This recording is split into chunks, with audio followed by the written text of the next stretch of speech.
महिमा गादी रे मेगा पानीय जल जोगाण प्रकल्पर शुभारंभ 10 कोटी 34 लाख टंका व्यय मेगा पानीय जल प्रकल्पर शुभारंभ कले केन्द्रमंत्री धर्मेन्द्र प्रधान। एहाद्वारा महिमा समाजर दीर्घ दिन दाबी पूरण होइछि धर्मेन्द्र।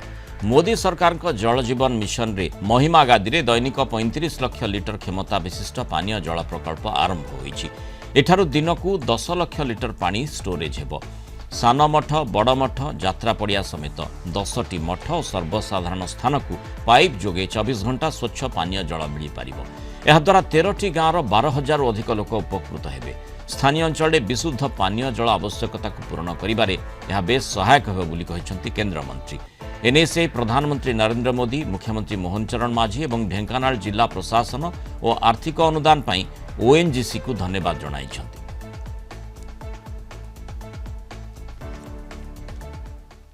माननीय राष्ट्रपति श्रीमती द्रौपदी मुर्मू महाशया तथा प्रधानमंत्री नरेंद्र मोदी महाशय महिमा दर्शन अनुप्राणित एवं महिमा गादी विकास पर सबुबले चेष्टित। एही क्रम रे माननीय प्रधानमंत्री नरेंद्र मोदी नेतृत्व में भारत सरकार जल जीवन मिशन रे महिमा गादी दैनिक 35 लाख लिटर क्षमता विशिष्ट पानीय जल प्रकल्प आरंभ होइछि।